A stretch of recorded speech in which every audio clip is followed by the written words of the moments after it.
How's it going? This is Mike from M&R Automotive. Today we have the 2022 Silverado, and we're going to be installing on the bottom half of the grille either a single, dual, or a triple light bar 40-inch kit. First things first, let's pop the hood. There's a top trim piece that we're going to be removing. It's held by nothing but push pins. So these types of push pins, let me show you how to remove it. There's a little dab here, put a screwdriver, pop it open. And then you can use a pry tool or a screwdriver and just take this piece out. Okay? And you're gonna do that. There's a total of 1, 2, 3, 4, 5, 6, 7, 8, 9, 10.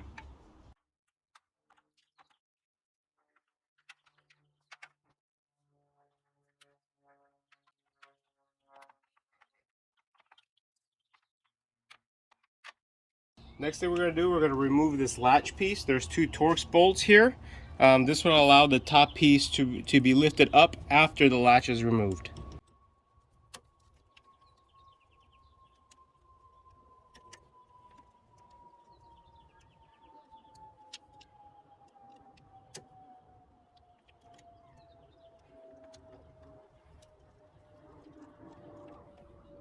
So now after you remove the 2 Torx, you're just gonna slide this forward, and then that's gonna allow you to be able to lift this thing up. Next thing we're gonna do, we're gonna take off the 4 10mm bolts that hold the top of the grille.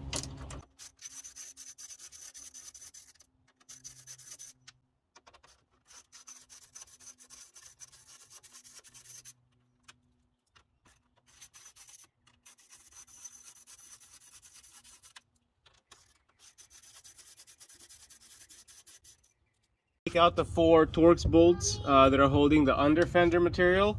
1, 2, 3. We'll probably get the top one too.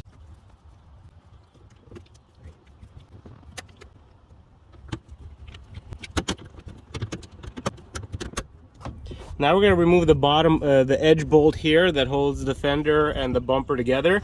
But we found it easier to go from inside and remove this bolt here. I'm pointing to it.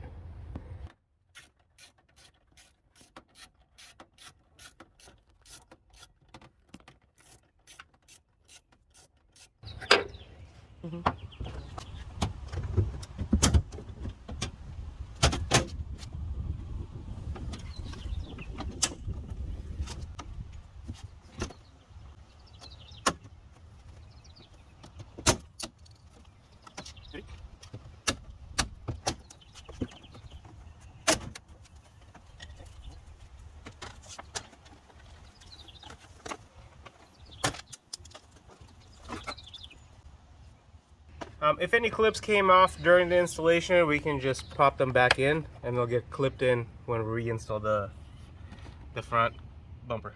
The last thing we're going to do before we take the grille off is remove the 3 10mm screws. 1, 2, there's one on the edge.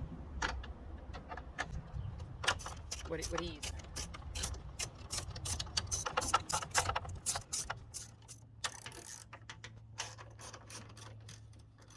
2.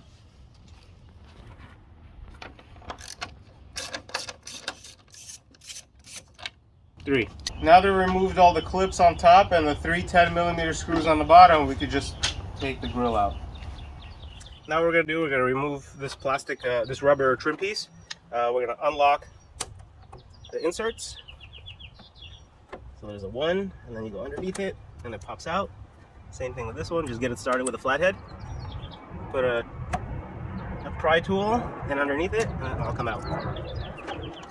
Next step of the installation, we're going to go ahead and remove these 10mm bolts. These are the holes that are going to hold the metal bracket. Now I'm going to work on the driver's side. I'm going to remove these 2 bolts. We're going to replace the factory hardware bolts with the ones from M&R just because they don't have a big washer, so in terms of clearance. And I'm going to show you how we mount the M&R bracket. For this kit, you have 2 brackets. This is the position of the passenger side bracket. And I'll show you guys how to install it and why we went away from the factory bolts. Space is a little bit limited here, so I hand thread them, and then I'm going to go ahead and ratchet them. And then towards the end, it's a good idea just to do it with a wrench because it's going to be a tight squeeze.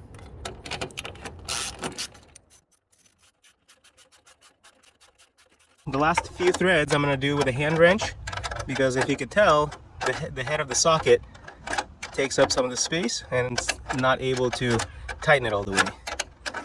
Now we're going to install the M&R mounts along with the M&R hardware. I'm going to finger tighten it and then towards the end use a non-socket ratchet just to tighten the bolts.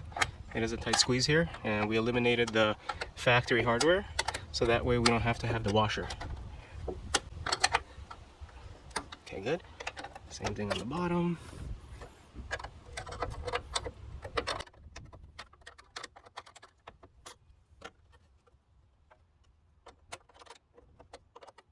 Okay, perfect. Now it's time to install the light bar. So we're going to use a mounting bolt along with a spacer, a 1-inch spacer on both sides. And we are going to hand thread it, align it in a position that we want it to be, and then do the final tighten. Same thing on this side. And now after you tighten the light bar bolts on the sides, after you aligned it, put the grill back on. We made our light bar mounts with the rail system so that way you can move your light bar up and down after install. Before you tighten everything down, depending on the trim package and the grill that you have, you can actually maneuver it and position it in the appropriate configuration.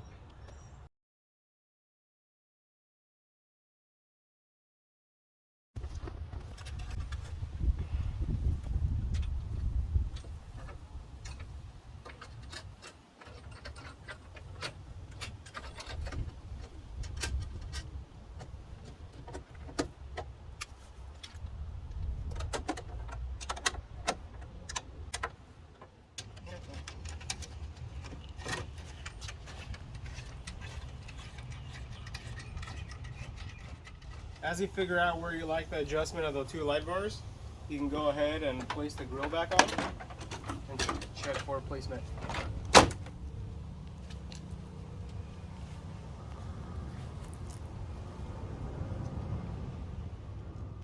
Now that we're happy with the placement of all 4 light bars, I'm going to go ahead and start doing a reverse order of how to remove the grill and everything in front of it to get everything buttoned up, and then start the wiring.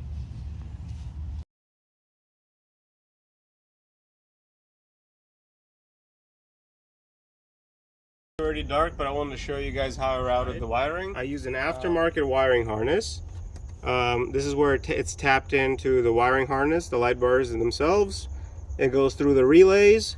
Then you can see the wire that goes for the switches that go inside the cab. I routed the switch wire through the hinge. It comes out and into the cab. And I want to show you guys where I mounted the switch.